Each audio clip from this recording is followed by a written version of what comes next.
Here I've got a 2000 Lexus RX300.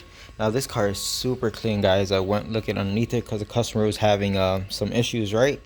And this car, the underbody looks like perfect, like it just left a Toyota dealer. And I'm like, what the heck? She's like, this car is from Arizona and it's only been here for like 2 years. And I'm like, this car looks amazing. You don't see crap like this around here. Anyway, she's got a pretty bad power steering leak on her high pressure hose. She went to the dealer and they quoted something stupid like $2,000 or something. So yeah, whatever. I'm going to find a high pressure hose for her, as well as this hose right here that goes to the reservoir, because it looks a little moist. As you can see, it's like damp. So we're gonna replace both of them while we're in there. Anyway, the bigger issue is she randomly loses her brakes. Yep, the car decides when it no longer wants to stop. It says, nope, I'm out, no more brakes for you. So and she let me test drive it today because she's like, this is crazy, I can't drive like this, it's scary. And yeah, I only went around the block like twice, and it happens 2 or 3 times to me. So it randomly decides when the pedal wants to get rock hard and the car just won't stop. And to me, it felt like the brake booster has no vacuum whenever this happens. So what I did is, when this problem was occurring, I eventually brought the car to a stop, waiting at a stop sign. I put the car into neutral. The entire time I'm holding my foot on the brake pedal, okay? I dropped the car into neutral, and again, the pedal feels rock solid. It won't move at all, okay? So what I did in neutral is I raised the RPM. As soon as I raised the RPM, the pedal sunk to the floor. Not to the floor, but it dropped down to its normal where it would be. So I think what's going on here is there's a lack of vacuum getting to the brake booster. So either we have a leak somewhere in the hoses going to the booster, or the booster itself is leaking and it can't retain its vacuum. So I think that's what's going on here, and why her brakes just randomly don't want to work. So what I want to do first is, I was doing some poking around, and I believe this hose right here is what loops all the way around and ends up going to the brake booster. So I'm gonna go ahead and take this hose off. We'll pump some smoke into the system using the smoke machine and see if we have any leaks. All right, so I got the smoke machine pumping air into here right from the intake manifold, and then we got air coming out of this end that goes directly to the brake booster. You can see the smoke coming out of it. You can see it. And when that line was connected, the float on the meter right here dropped all the way to the bottom, indicating that there is no leak and it is a sealed system. And I'll show you that right now. So the float's all the way up because we have obviously a massive leak. If I go ahead and put this back on here,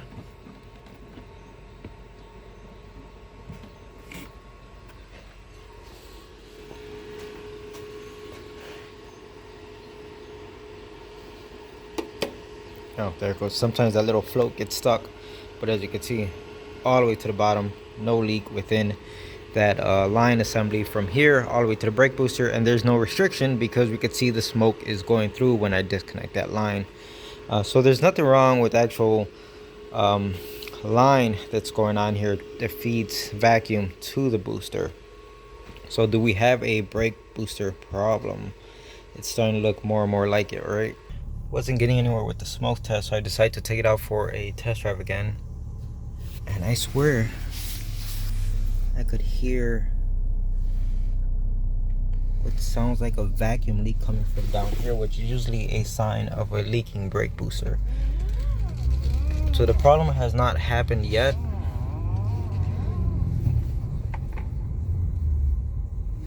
But I'm just like constantly applying the brake pedal, listening to that, what sounds like a leak to me. The thing is, with the smoke machine, I wasn't getting any smoke coming out from underneath the pedal assembly. Like I said, the smoke machine is showing like the system's sealed. So that's a dead end right there using the smoke machine.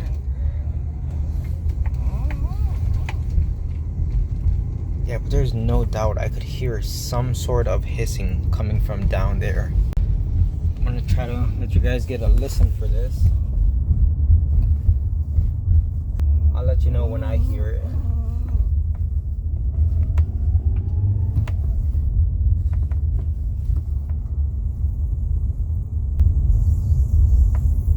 There it goes right there.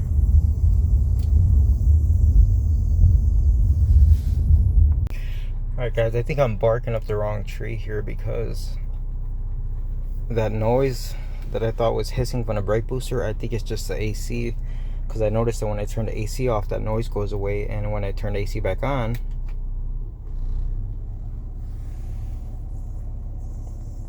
yep, there goes the noise. So that noise I was hearing was not the brake booster leaking, it was the AC, you know, all that crap. So what's going on here? I'm gonna start stepping away from a faulty brake booster, or not enough, or a leak in the vacuum system going to the brake booster. I don't think it's that, guys. This car came in with a few codes, and I'll show you that in a moment. But basically, it has like misfires on a entire bank, and it has some other codes, something with like, I can't even remember, guys. But basically, I think what's going on here is when this lady is experiencing the brake pedal getting really hard, I haven't experienced this, but she did tell me that while she's driving, it feels like the engine wants to stall and just turn off on her. Well, you got to figure, if the engine is on the brink of stalling, well, you lose your vacuum, because the engine is what's creating that vacuum to the brake booster. Now, when I was test driving it, and I did experience the pedal get hard like those 2 or 3 times that it happened to me, and I'm gonna be honest, I didn't feel like the engine was stumbling or anything. The engine felt like it was running fine. So that's kind of going against my second theory of what's going on here, that maybe it's not brake related or brake booster, and maybe it's just the engine on the brink of stalling that's creating that loss of vacuum, which equates to loss of vacuum to the brake booster and no brakes. But as of right now, I've been test driving it, I don't know, a good 10 minutes, and I can't get it to act up not once. Every single time I push the pedal, it just stops fine. Definitely a head scratcher going on here. Oh, there it goes. Caught it. Pedal feels pretty solid. I know me showing you guys is kind of pointless, but that pedal does not want to move. It is like rock solid. And you know what? Yeah, the engine does feel like it's running a little weird. I feel vibrations inside the cabin.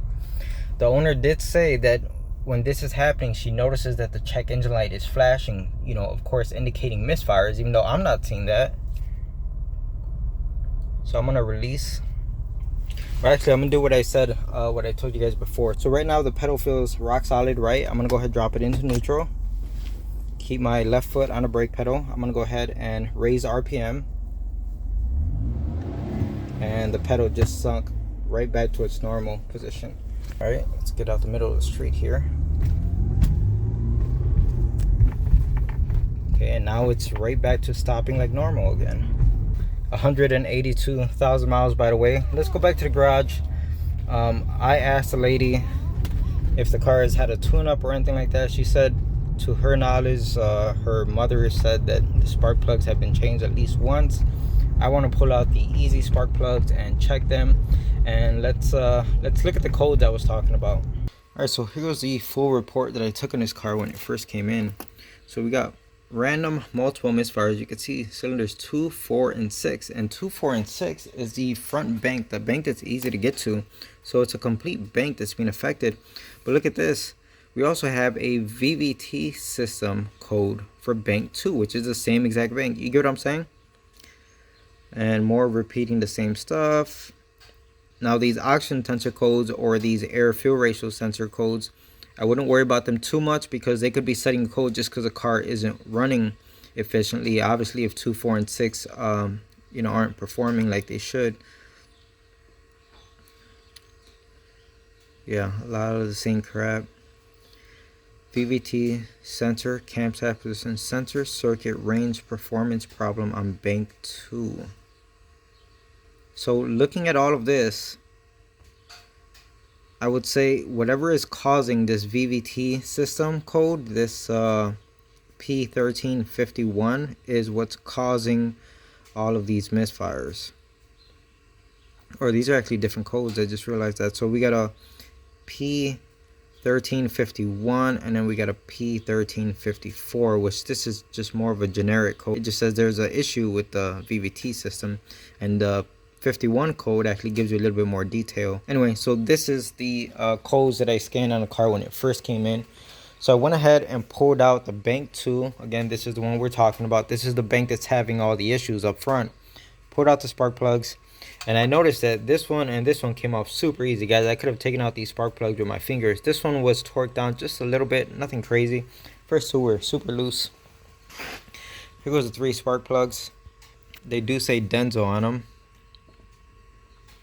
They say Denso TT, I think. I don't know if that's a T and a T. It might be a different symbol. Who knows?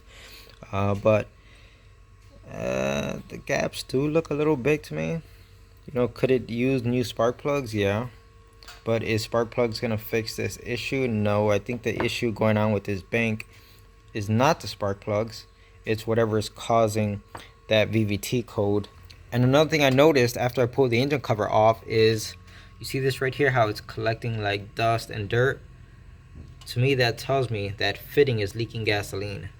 So that's not good. It has to be leaking, because why else would it be collecting dirt and grime like that at that fitting? I don't think it's a real bad leak. Like, I don't see it physically dripping. It might just be like seeping out slowly. You know, has someone been in here before? I have no idea, but you got to consider it's got 180,000 miles. So of course, you know, at some point someone's been in here to do something, right? The ignition coils up here, I mean, they look original. Look how brown and toasty they look, but they're still working. All right, so we got our code for our VVT solenoid, right? And honestly, I've never seen these engines with that code before, and that doesn't mean anything. It just means that I don't see these engines enough, whether it's a Toyota, Lexus. But every time I get these engines in the garage, I've never seen that code before. So I don't know, it's just uncommon for me. But I believe this is the VVT solenoid for bank 2 down there. And you can see we clearly have some sort of oil seepage, oil leaking out of that solenoid. So what I want to do, you know, first of all, let's check the oil on this thing. Whenever you're dealing with a VVT problem, check the oil. All right, so I just checked the oil and it's right at the full mark, guys, and the oil looks pretty clean. Now the owner did, because I questioned her about this, she said she just had the oil changed. And this is after I asked her, how good are you with oil changes? And then she replies with, I just had the oil changed. And I'm like, that doesn't answer my question. Like, you could go 10 years without changing your oil, and then you change it that one day. That's not what I'm asking you. I'm asking how good are you with doing it on time? So I didn't really get that answer. She was sticking to, I just had it changed. Okay, anyways, oil's full. It looks pretty clean. So what I want to do is, let's go ahead and pull out this VVT solenoid, if that's even possible. I don't look like there's a lot of crap in the way. So here goes that solenoid, and I mean, I'm not seeing anything that's obvious. You know, there's nothing like wedged inside of there, nothing broken. So I got the power probe out, and what we can do is apply power to the solenoid. All right, so I got the power probe connected, and when I apply power,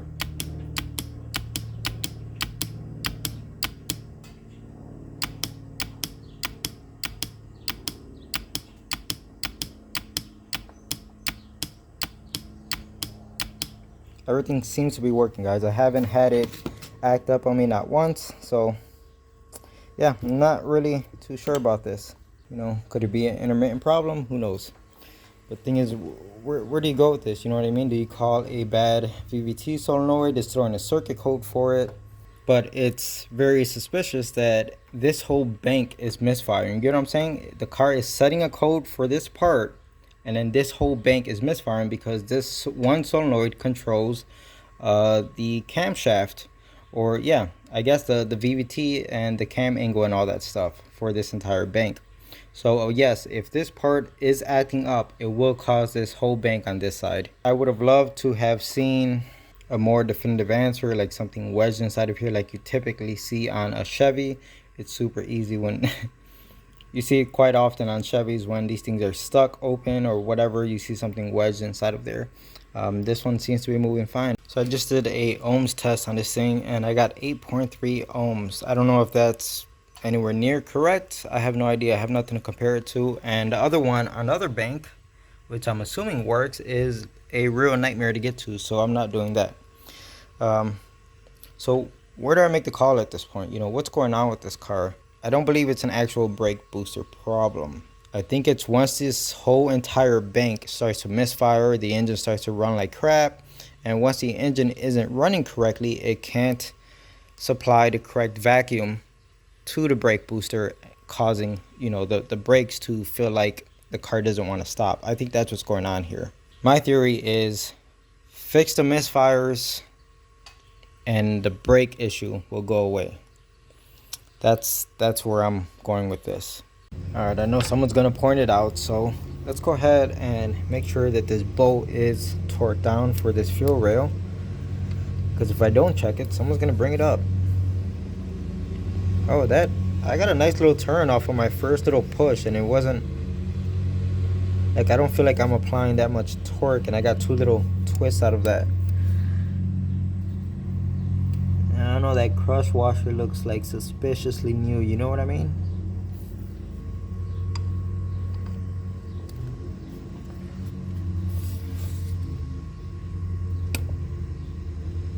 All right, I'm gonna leave it right there. That's like the third little turn I got out of that thing. Not trying to break anything off. All right, so it's a few days later, and as you can see, we got our VVT solenoid, and we got 3 spark plugs here, but we did buy all 6, and in fact, after talking to the owner, we're actually gonna go ahead and do the job, change all 6 spark plugs. So we gotta remove the intake manifold. So it turns out the owner was able to get help from her parents to help her pay for the repairs on this. So that's a good thing, right? That the car is going to get what it needs. Anyways, what I want to do first is, because we know the brake issue where the brakes just randomly stop working, we can replicate it pretty easy, right? Like I said, if I go around the block like once or twice, it always happens. So what I want to do is I'm going to go ahead and change these 3 spark plugs, only because it's super easy to get to, and this is the bank we're having an issue with. But I'm also going to go ahead and install the VVT solenoid, and you can see it right there. So let's go ahead and install the super easy parts, and I think this right here is going to be the real fix. So let's cross our fingers, because the owner is really banking on getting her car back and it's fixed when she gets it back. So I'd hate to have to give her the bad news and say, made the wrong call. You know what I mean? Here's something that I'm noticing is, if we look at the old one and we look at the gap, you're gonna have to disregard the shadows, guys, but look at the gap on the old one compared to the gap on the new one. It is a much tighter gap. You can see it even has like some, I don't know what to call it, like an electrode on the top and the bottom, right? And there's a very tiny gap between them, whereas this one isn't. I'm sure it's because they're just 2 different spark plugs. I tried to buy like a similar one. So this is Denso and it says TT on it. So the ones I bought are also Denso TT. And they almost have the same part number, except for it says IK20TT. And this one says PK. So the ones I bought are Iridium. I'm not sure what these are. Maybe like Platinum. Don't know. But there's definitely a difference in the gap. So let's go ahead and pop in new ones. So I got the old one out, as you can see. I just did another ohms test while everything is nice and cold. So this one read about 7.4 and this one read about 7, right on the dot. So it's pretty close in value. Let's go ahead, pop it in. Everything seems to match up. So I'm going out for the first test drive after installing those parts I mentioned. And I can't record the entire time, but I'll let you guys know if the problem pops back up again. Alright, just a short update. I've only been driving for a few minutes, but so far the problem has not happened. I'm going to continue to drive it. I at least want to put a half hour in this thing, because I'd really hate to do a quick 5 or 10 minute test drive and tell the owner, yeah, bitch fixed, yeah, come pick it up, you know, woo woo woo. My uncle always used to say that whenever he's telling a story, woo woo woo. So anyway, I would hate to tell the owner, come pick it up, it's done, and on her, you know, who knows, 30-40 minute ride back home, it happens to her once the engine gets nice and hot. So that's why I want to drive it for a while, and I've been getting on the brakes a lot more than I normally would. Or, like, I'm just randomly stopping, of course, making sure there's no cars behind me. But so far so good. One thing I did notice is when I turned the car on this morning to bring it into the garage, the engine was shaking, almost like a misfire. But again, it's barely noticeable on this Lexus. I mean, it just, you know what I mean? But I did notice that. I'm like, there's a slight like shaking when I first turned it on. But after I put the 3 spark plugs in and that VVT solenoid, smooth as butter. You could tell there was a night and day difference between when I had just started it for the first time and about starting it like 10 minutes later with the new parts in it. There was a very noticeable difference. So anyways, I'm gonna continue to drive this thing. So far it's looking promising, but I'll give you guys a update. Alright, so we are at the 15-minute mark, and so far it has not skipped a beat. Brakes have been working perfectly every single time, but I'm gonna do the extra 15 minutes. Like I said, we'll do a complete half hour of driving, but so far so good. One thing I am noticing is under hard braking, the car pulls to the right. And I did notice this before. If you look at the rotors on the car, you could tell like something's not right. The brakes aren't working properly. It could be like seized up brake pads where they don't want to move. They're stuck on the caliper bracket. So like if under hard braking it pulls to the right really hard, you almost have to turn the steering wheel slightly to the left just to counteract the car pulling to the right. So there's that. But yep, it's crazy, guys, to think that a car that the brakes randomly just stop working, that the booster loses vacuum, all came down to a VVT solenoid. Who would have thought, right? Hey, my brakes don't work. Yeah, you need this engine part. That's crazy. But I'm happy that at least I don't want to count my chickens before they hatch, but it's looking like this thing is fixed. And I'm really glad that I didn't, shoot the parts cannon at this thing. And the traditional, oh, your brakes don't work, oh yeah, you need pads and rotors, and oh, that didn't fix it, oh yeah, you need a brake booster now, oh, that didn't fix it, you need a master cylinder now. You get what I'm saying? So many people go down that rabbit hole. So I'm done with the test drive, guys. It's actually about 55 minutes. I know, way past the 30-minute mark, but I got caught up doing some things and yeah, all that kind of stuff. Anyway, I figured while I was out, I'm hungry, so I stopped and got some lunch. I figure if I have to test drive the car, I might as well be productive, right? And go get some lunch. Hey, if Eric O can go out and get ice cream when he's test driving cars, why can't I pick up my lunch? Anyway, I don't normally like to drive customers' cars this long because accidents do happen, of course. So I try to minimize how much time I spend in someone else's car.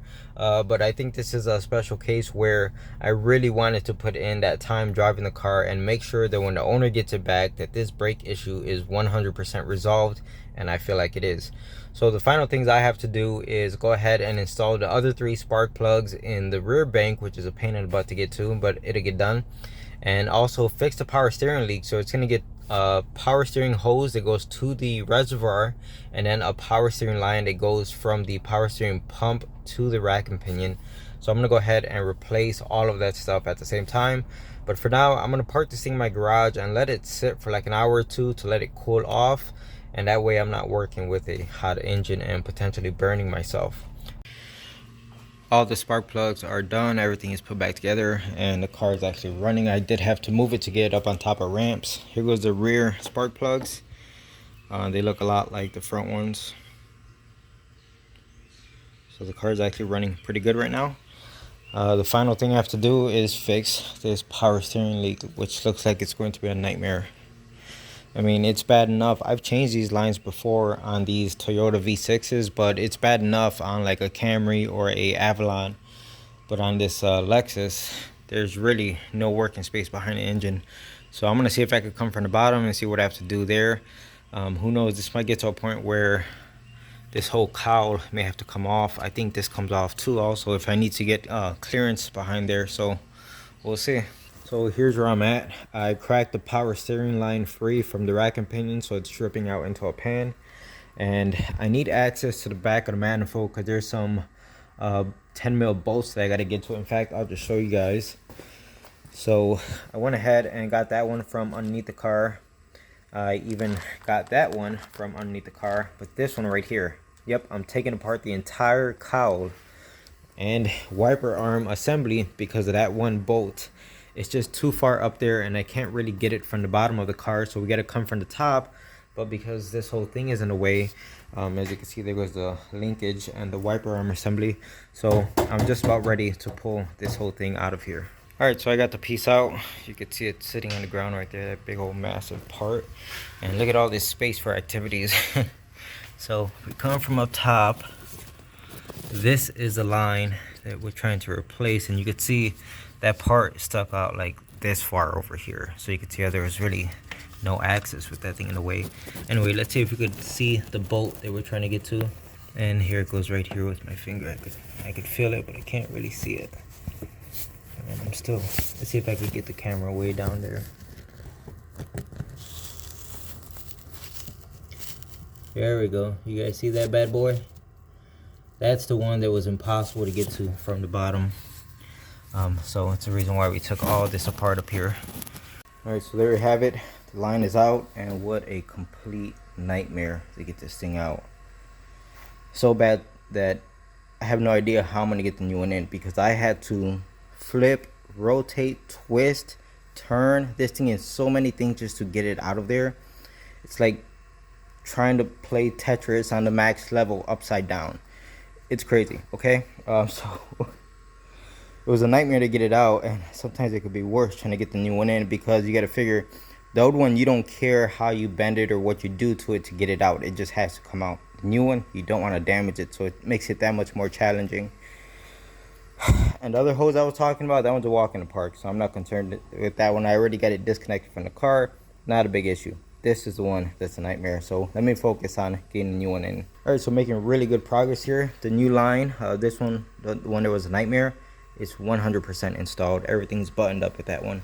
Just moved on to this one. You can see here goes the old one right here, and you know, this is where it connects to the reservoir up top, and you can see like the wicking that's going on, and like a little bit of seeping that's coming out of it, and that's because the hose is like so dry rotted and hardened, it can't really seal anymore. So here goes our brand new one right here. I'm gonna go ahead, pop it on, transfer over the clamps, and it'll be all set. So I pretty much got the entire power steering system all put back together. You could hear the engine is running, and I actually took it out for a test drive because I had to get another car in here, and I just bit my tongue. Jesus. Oh. So because I had to get another car in here, so I had to get this one out ASAP without fully, you know, reassembling everything. But you know, something was a little concerning when I went to move the car, and it was leaving puddles like this behind, right underneath the front right side, like right underneath the power steering pump. So I was like, whoa, is one of my connections leaking? So much so that it even, you know, pushed me to take the wheel off, as you can see, because I wanted to check my connections and make sure we're good. So if we look, you see the two copper washers. That's where I put my new line, and that's where the temperature sensor sits up top. And as you can see, bone dry, nothing dripping, nothing leaking. And here goes the other line I just replaced, this one right here. And again, nothing is dripping off of it. Of course, the pump is all wet and nasty from years of leaking fluid, but nothing is actively leaking, as you can see. So that tells me the puddle that I was seeing on the ground is basically when I disconnected both of the lines, that main hose, like the return and the pressure side, you can see they're both roughly in the same spot, right? So all that fluid from the power steering pump leaks out and dumps out right here on the subframe. You could even see there's a hole right there. So all the fluid just pulls up right here, even goes into the hole and fills up inside this cavity of the subframe. So as you move the car around, it's going to drip out the power steering fluid that has accumulated inside of there. And not to mention, this thing has a torn CV axle, so whatever fluid also made its way into the CV axle. So anyway, the point is, as you're moving the vehicle around, you're going to get little puddles like this, and they could be misleading, making you think that one of your connections is leaking, but that's not the case. It's just basically like residual power steering fluid that's dripping off or leaking off of places that it's been pulling up. That's all that is. But we can see with the car running, none of my connections are leaking.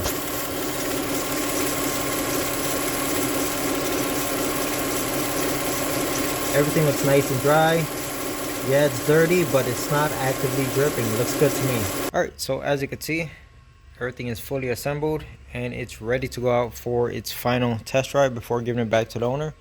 One thing I did notice, I thought it was funny, is look at the brake fluid, completely maxed out. And this makes sense because the owner thought she had a brake issue, you know, when the car didn't want to stop. So what's the first thing everyone does? Of course, they add brake fluid. So yep, everything looks real good, real nice. So let's go out for a test drive and that should be it. All right, so this is the final drive with this Lexus. I thought I was done sooner, but when I took it out for the test drive, the steering wheel was like a little bit crooked. It was like I had to hold the steering wheel to the left in order to go straight, you know, maybe like something like that. And the reason for that is because I had to disconnect the U-joint that connects the steering shaft to the rack and pinion in order to get that power steering line out of there. So I guess when I put it back together, I had it off like by one spline. So anyways, that took a while because every time I went there to adjust it, and I had to do this like 4 or 5 times, guys, it sucked. But every time I adjusted that U-joint, I either had it too far to the right or too far to the left, and it took like 5 tries. It's so annoying. But eventually I got it. You can see I'm going straight down the road and the steering wheel is relatively straight, and that's as good as it can be because that's how it came in. So anyways, that's all settled. It was just kind of a pain in the butt dealing with it. But we already proved that the brakes work, no issues at all. And during this test drive, again, it's been solid. Also, I already showed you guys that none of my connections for the power steering lines are leaking. All that stuff is set. And the more I drive it around, I keep looking underneath the car and there's nothing, guys. It's not dripping. Like I said, that staining or that dripping that was there before was just leftover power steering fluid that was just sitting inside of the subframe, and it just kind of works its way everywhere, and you have to just kind of drive the car until all of it just works its way out. So that's that. But isn't this a crazy one? Because who would have thought that in order to fix your brakes that don't want to work, you have to change a VVT solenoid and do tune-up, essentially changing the spark plugs. So the gaps on the spark plugs didn't look horrible. I've seen a lot worse, but when you compare them to what brand new spark plugs look like, then yeah, the gaps were pretty big. So I don't know if I mentioned this, but before, how this engine was misfiring, and like I said, it was very slight. You could almost not even notice it, but it was misfiring. Ever since we put in new spark plugs and that VVT solenoid, it's been perfect. It idles so smooth, it accelerates nicely, and I haven't felt the engine have a single like vibration or misfire or anything. So this is definitely a crazy one, but I'm glad it's fixed. And I feel like I really got screwed over with that power steering line. Let's just say if someone brought me another RX, what is it, a 300, RX300, and they want that power steering line replaced, I'd rather not do it, guys. Nope. Either that or I'm gonna charge appropriately, okay? Because there's a reason why the dealer wanted $2,000. I know that's absurd. I know that's stupid high, right? I know that, trust me. But I should have charged more than what I charged. I charged for as if this thing was gonna take me 2 hours. It did not take 2 hours, guys. Anyway, enough ranting and complaining about that. This car is fixed, and I'm finally happy to get this thing out of my garage. I'm sure the owner's gonna be very happy as well. She's been a few days without her car, and I know not having a car for a few days really sucks. So that's gonna be it for this one, guys. I hope you enjoyed it, and like always, thanks for watching.